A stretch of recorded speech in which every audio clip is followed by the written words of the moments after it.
Hey everyone, it's Zach. So I wanted to make one of these videos because I wanted to get my opinions out on the new Mega Pokemon introduced in the Mega Dimensions DLC. I really didn't have time to do this with the Mega Pokemon in the base game, so I wanted to jump in with the DLC.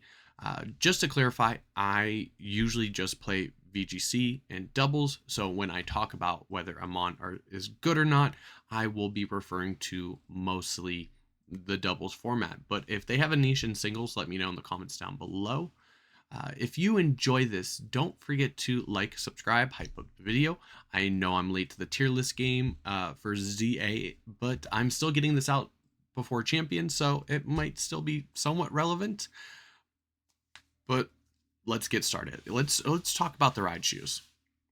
Now, Raichu in VGC usually plays a supporting role, Fake Out, Nuzzle, Electro Whip, Light Screen, and Eerie Impulse, but it does have a solid move pull on both the physical and the special side, so this Pokemon does actually benefit from getting two different Megas.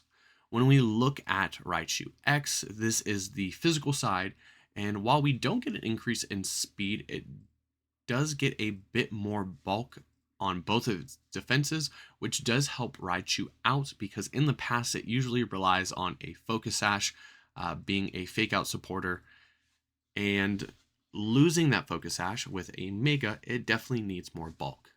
The 45 points in attack also make Fake Out, Volt Tackle, Brick Break, and Foul Play hit a little bit harder. While its move pool is weaker on the physical side, it could be solid depending on its ability.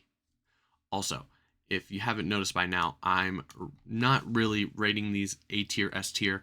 Basically, awesome, solid, okay, depends on the ability. There are better Megas and bad. So that's kind of how I'll be rating them. For Mega Raichu X, we're going to go depends on ability. A lot of people saw it float and they are assuming levitate. If this Pokemon does get levitate, that would actually be pretty good. But let's talk about its companion, Mega Raichu Y. Looking at Mega Raichu Y, it's a special attack and glass cannon. It gets no added bulk instead of getting 70 points under special attack and 20 in speed. While 130 speed isn't the fastest Mega, it's up there. Using this on rain teams would make Thunder coming from it pretty stinking powerful. And it does get access to things like Grass Knot to counter rain teams. Does it get Grass Knot? I think it gets Grass Knot. But Mega Raichu Y, I'm going to put it in the solid. I definitely feel like having a Fake Out Mon and then speed control through your Electro Webs or Nuzzle could be pretty solid. And then having that strong attacker as well.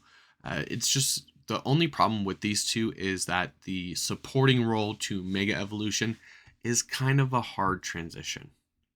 Next, we'll look at Mega Chimecho. Mega Chimecho getting the Steel type is great defensively. If it retains Levitate, that will also be a pretty solid addition as well. Mega Chimecho's stats are pretty well distributed with 30 in both defenses and 40 in special attack, going pretty well for it. While I think it will get an ability that boosts sound base move, which a lot of people are speculating as well, this would be good for it offensively, but losing Levitate would end up hurting them on even more than this new ability boosting sound moves might help. With things like Calm Mind, Metal Sound, Wish, Substitute, this thing does have the potential to be a setup, but it also has support features. Right now, I'm saying Mega Chimecho is okay, but I could definitely see someone using it as a setup mon. But as a supporter, there are probably better Pokemon, especially if you plan on using a Mega. Most of the time, Mega Pokemon do not go in the supportive role. So we'll have to see. Someone will try it as a setup. Next is Mega Absol Z. Mega Absol Z is fast. All of the Mega Pokemon got a boosted speed to a base stat of 151, which puts it in the top 10 of speed. So starting in Champions, it's probably going to be one of the fastest mons in the format. Putting the remaining boost to its attack to 154, While the added ghost typing helps it be immune to super effective fighting attacks, I think we'll need to keep an eye on its ability to see what it gets. If it gets something that will make it immune to intimidate, or keep super luck to increase the hit chances, which would ignore the stat drops as well, I think it will be solid. But I do worry about how Intimidate or Speed Control could affect this mon. Scrafty and Mega Sharpedo look solid against the thing if it's not carrying Play Rough. It's solid for now, but it could be broken with a good ability. We're going to put it in solid. Next up is Mega Staraptor. And Staraptor in Scarlet and Violet was mainly used as an Intimidate Pokemon with Choice Scarf moves like U-Turn, Close Combat, Brave Bird, and Final Gambit. Uh, while getting 30 in each defense is good, the added 10 speed and added 20 attack feels lackluster compared to the Choice Scarf Final Gambit, our Pivot U-Turn, Intimidate cycling that Choice Scarf just provides. While I'm not saying it couldn't work, I am saying weakening the Pokemon and then U-turning out and are deleting a Troublemon with Final Gambit sounds like a better role for Staraptor at this moment. So we're gonna put it in the Mega doesn't fit the role. I do think that you could find a different role. You can play Staraptor in a different way. But for now, I think most people would just prefer the Final Gambit, Intimidate, U-Turn, cycling stuff. Next is Mega Lucario Z.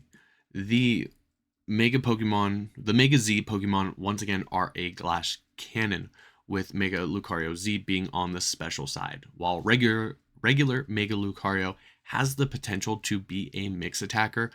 Lucario Z is purely a special attacker, losing 10 points in its attack and getting 74 added to its special attack while also hitting that 151 speed that Mega Absol hits. While Intimidate doesn't hurt it like Mega Absol Z, it has slightly better bulk, but not by much. Moves like Aura Spear, Dragon Pulse, Shadow Ball, Flash Cannon, Water Pulse, Psychic, Vacuum Wave gives it lots of variety to run, even if its special move pool might not be as wide as its physical side. So far, I think Mega Lucario is going to be amazing, but there's definitely room to prove me wrong. Or rather, awesome. Mega Heatran was probably the most exciting Mega of the DLC for me personally, mainly because its belly makes me feel represented. While not getting any physical defense, still makes Earthquake in close combat scary, especially without having a Shuka or a Chople Berry or help from leftovers for substitute sets.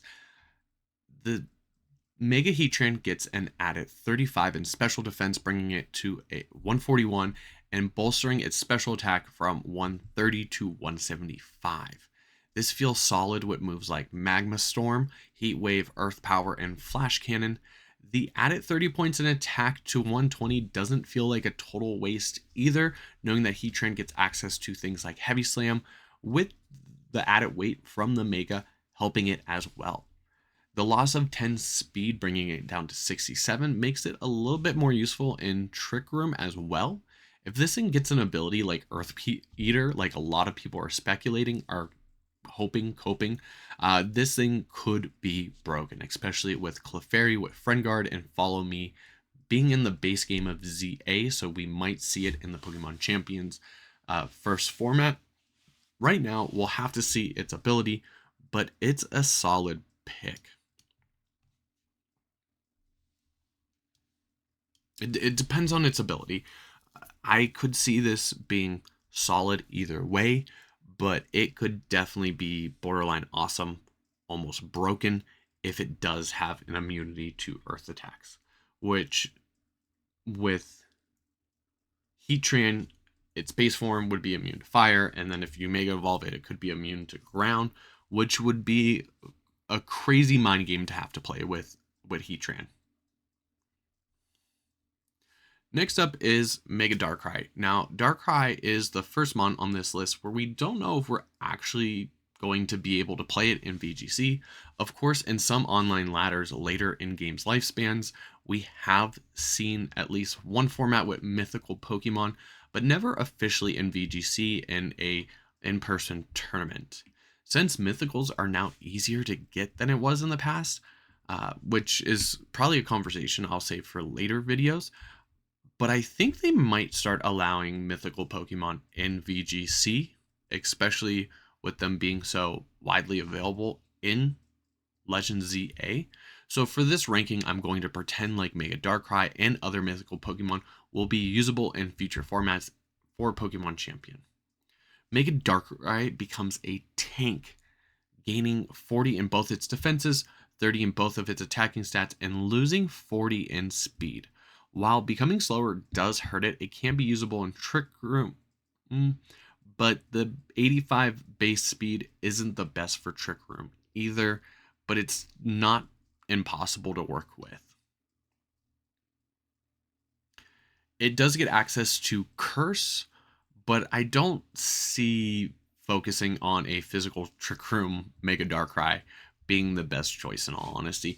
I could see it as more of a supporting Mega if it keeps the ability, the Bad Dreams ability, with moves like Hypnosis, Will-O-Wisp, Thunder Wave, Icy Wind, Haze.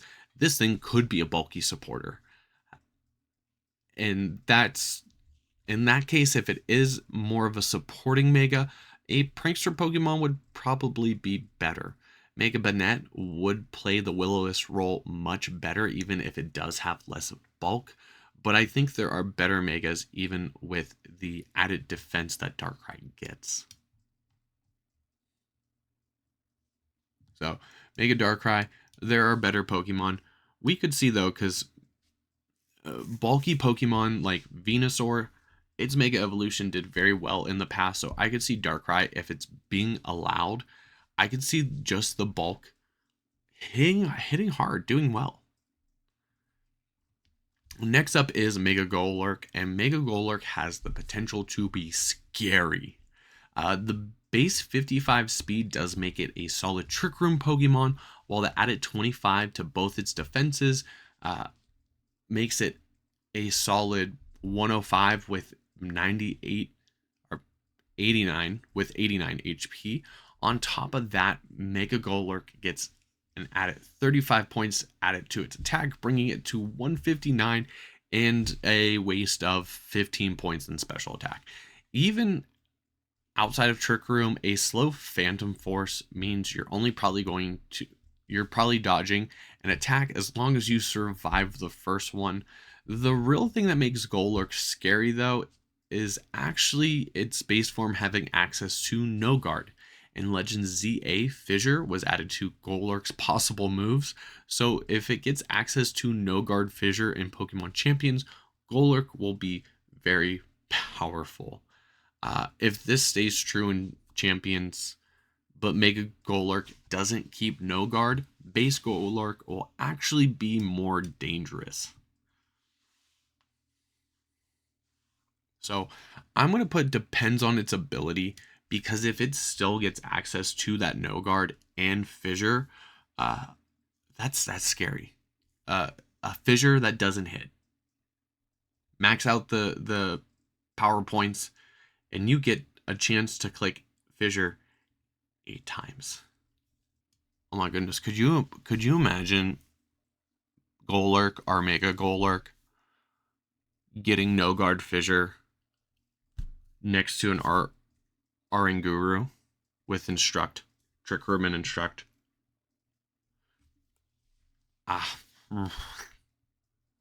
Okay, let's move on to Mega Meowstic. Most of the time we've seen Meowstic in the past, it has been in the male form for prankster support, but Mega Meowstic might be beneficial for a female competitive Meowstic. These stats have been min-maxed to do the best for Meowstic, while adding 60 in special attack, 20 in special defense, and 20 in speed might give Meowstic what it needs to hit hard. While now, For now, I'm saying that Mega Delphox is better, being stronger and faster, and basically kind of feeling the same role that Mega Meowstic would, a Psychic Terrain, Expanding Force user. Base female Meowstic having competitive might give it the advantage it needs compared to Delphox. So hear me out. If Meowstic female gets a competitive boost before Mega Evolving, it would be stronger than Mega Delphox with Expanding Force and Psychic Terrain. This is situational because most VGC opponents would probably try to avoid it, but it could give an advantage to Meowstic, especially with NDDF being in the DLC right now. In most games, Mega Delphox would be better though. We'll have to see what it gets ability-wise as a Mega Evolution and what format we will see with champions. But right now, I would have to say there are better Megas, especially if you are going to try to use Delphox, because you're only going to get that advantage if they have an Intimidate Mon or if they drop Meowstic stats, which, like I said, might get you some cheese on a ladder, but in a actual battle against someone VGC wise, no one's gonna give you that competitive boost so easily. Next, let's talk about Mega Crabominal. Even though the Mega Crab only gets an added 25 points in its physical attack, it does go to 157. Most the boosts this Mega gets is in bulk, which was actually needed, boosting its physical defense from 77 to 122, and its special defense going from 67 to 107. While losing 10 points in speed just makes it even better in Trick Room, especially with base Crabominal getting Hyper Cutter, preventing its attack stat from being lowered. You could lead this thing and not worry about an Intimidate swap in before Mega Evolving. Without things like Torkoal in the ZA game, this Mon has the potential to be a really good Trick Room attacker. Ice Hammer and Drain Punch allows it to hit hard, and the added defenses allow it to stick around for all the Trick Room turns. Unfortunately, Amoonguss still is slower than it, making being good in Trick Room maybe a little tricky depending on what the Pokemon Champions format is going to be, but I could definitely see Mega Crabominal being a threat, especially in Trick Room. So I'm going to put this as okay for now because it's very situational, but I would put it above Chimecho. We'll do the moving around later. Next up is Mega Golisopod. Everything true about Crabominal is basically true about Mega Golisopod. 25 points added to physical attack to 150, physical defense going from 140 to 175, and special defense going from 90 to 120, and 10 points being wasted in special attack. Really, the only difference in stats between Mega Golisopod and Crabominal is that Golisopod was already bulkier on the defenses, so we didn't lose points in speed. The added steel typing is pretty solid though. Ironhead getting stab is good, but you'll have to decide whether you want a bug move that you can use after the first turn. But first impressions off of a 155 stab boosted attack can hit pretty hard. I can see this Pokemon being useful on rain teams, but there are better Megas to build rain around. I will say if almost any ability that Golisopod gets, it can be an improvement over Emergency Exit, but for now I'm going to put it right next to Crabominal.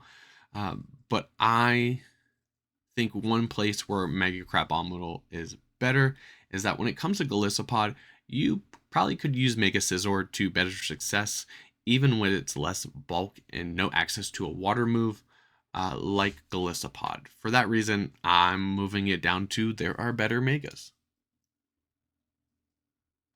So next up we have Mega Magearna and Mega Zeraora. Once again, we are talking as if they are allowed in future VGC formats. And I think we all have seen formats where Magearna has been allowed, and it can steamroll in the right situation with its ability Soul Heart. Thankfully, this doesn't get any more bulk, and it becomes less of a trick room option, gaining 30 points in speed, going to 95, which is pretty solid. Wasted 30 points in attack and 40 points added to its special attack. Being weaker in Trick Room actually makes this thing a little balanced, but if it retains the Soul Heart ability, being paired with a Choice Scarf Final Gambit Star Raptor could make this thing crazy strong. Depending on its ability, if it loses Soul Heart, you could still benefit from Soul Heart before Mega Evolving. So either way, this thing has the potential to be awesome if it's allowed, and if it keeps Soul Heart. Now we have Mega Zeraora. Mega Zeraora was fast before cranking its speed up to 153, making it the fastest Mega Pokemon. This looks similar to what we see with the Z Megas being a glass cannon. The only issue with Zeraora is that with its attack boost split between both its attacks, gaining 45 in both its physical and its special attack, while it's comparable to Mega Lucario Z and Mega Absol Z, splitting these points makes it feel a little lackluster. Most of the time you'll want to use the physical set with Plasma Fist, Blaze Kick, Fake Out, Play Rough, Close Combat, and Drain Punch, moves like that. It doesn't have anything to hit ground type Pokemon, so you'll need a teammate to do that instead. While this Pokemon doesn't get much out of its Mega as other Pokemon, it's still solid if it's allowed. Next up is Mega Glamora. I was really excited to see Gen 9 Pokemon get Mega Evolutions here. With Mega Glamora, though, you have to question whether it is better to just give it a Power Herb and Meteor Beam, which we've seen in Scarlet and Violet formats as well once Meteor Beam became available. I feel like the 20 added points in special attack with the 15 points added in speed is okay at just 101 speed. While it gets 15 in both defenses, taking its physical to 105 and its special to 96, so the remaining 35 goes into the unideal physical attack, raising it from 55 to 90. Why would you waste 35 points in Glamora's physical attack?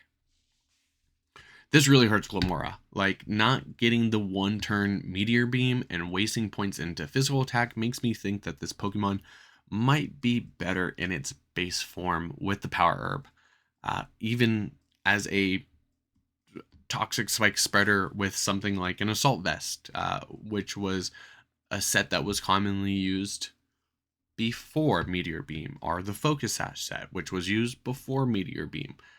This will be the first Mega Pokemon I put in bad, because Power Herb set is just better than what you gain from Mega Evolution. Mega Tatsugiri has the potential to make Dondozo Tatsugiri combination even more annoying to deal with. While Tatsugiri usually doesn't do much after Dondozo is gone without the Choice Scarf, it does have the potential to clean up anything Dondozo left behind. Now it has more potential, being able to Mega after that Dondozo combination is over.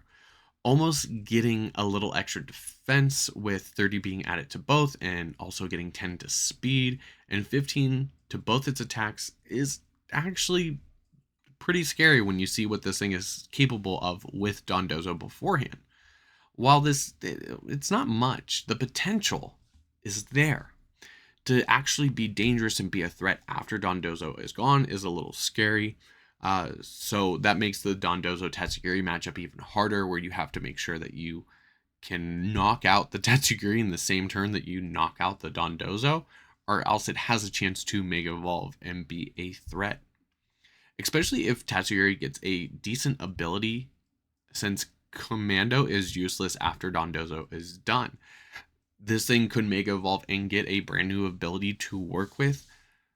So this Pokemon is solid, but with Dondozo, it's scary. Uh, I want to say as a solo Mega, it is okay though, but they both came in the DLC, so I don't really ever see a format where one is available and the other one is not. And if so, I actually think it would be Dondozo, Solo Dozo coming before Solo Tatsugiri. I'm now looking at my notes that I wrote before I created this video, and I did not make notes for Mega Skull Villain, and I think that says a lot. I forgot it. Mega Skull Villain just gets like 30 points added into both of its attacking stats and gets 20 points added into both of its defenses, making this Pokemon just more mid. It's a solid chlorophyll user, and spicy extract was used in a couple of gimmicky teams and formats, so it does have potential to be a good supportive mon, but it just has mid stats spreads. It doesn't gain any speed. It doesn't get any faster. If it mega evolves, it might lose chlorophyll. I think Mega Skull Villain's bad. Just bad. Last up, though, I won't talk about this one guy that hasn't been officially announced yet, but we will talk about Mega Baxcalibur. When looking at Mega Baxcalibur's 175 attack, it looks like a monster, adding 30 points to its attack, 25 to its physical defense, and 15 to its special defense, with 30 going to waste in special attack. This Pokemon does get hurt by losing an item, where its preferred set was utilizing loaded dice with multi-hit moves like Scale Shot and Icicle Spear to boost its 87 base speed. The lower speed actually means this Mon will get hit less after Glaive Rush, which hits hard off of that 175 attack. Sure, it's not good to be slower, but it keeps Ice Hammer from ZA, then it could be used as a Trick Room attacker. You know, drop the speed, hit hard with Ice Hammer. Maybe. I don't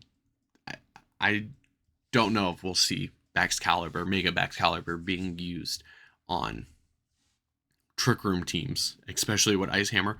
But its 115 HP is pretty solid, so any boost in its defenses is pretty good as well. For now, it's solid, but it does have the potential to be better, but it's going to be hard to say whether it's going to be better than like a loaded dice. I'm going to put this under solid.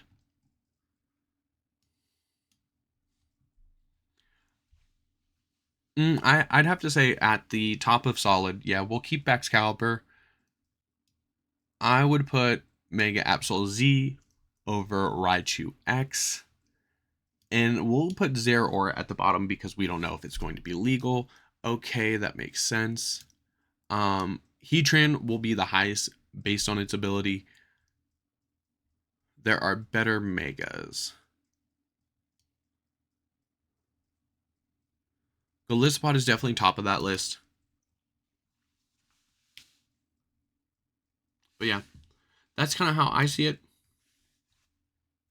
Mega Lucario Z and Magearna have the potential to be awesome. Of course, if Magearna is legal. In the solid, we're going to have like things like Baxcalibur, Mega Absol Z, Raichu X, Tatsugiri, and Zeraora. In the okay, we're going to have a Crabominal and Chimecho. Definitely Crabominal has a lot of potential, but it's going to be hard to see a reason to use Chimecho and Mega Evolve it, counting on the fact that most of the time it's going to be a supportive set. Heatran, Mega Raichu X, Mega Raichu Y is up here. I goofed up there. And Golurk, being based on their ability, what ability will they get will decide how useful they are. They definitely can be really good if they get the abilities that people are speculating. And Golisopod, Staraptor, Darkrai, and Meowstic being in there are better Megas basically means that there are already Megas that could do a similar role just as good, if not better. I think for Staraptor, it's more of it just does better as a regular Pokemon using Choice Scarf, Intimidate, U-Turn, Final Gambit stuff. And the same goes with Glamora. It's not that Glamora is bad, it's just that Mega Glamora is bad when you compare it to just having a Power Herb Meteor Beam set. And then School Villain, he's bad. But what do you guys think? Let me know in the comments down below. If you want to see me go back and do the base Megas, do all the Megas together, let me know in the comments down below. If they have anything in singles, tell me. Maybe I'll start getting into some singles. I don't know. That's going to be all. I hope you enjoyed. If you did, don't forget to like and subscribe. Until next time, I'm Zach, and we'll see everyone later.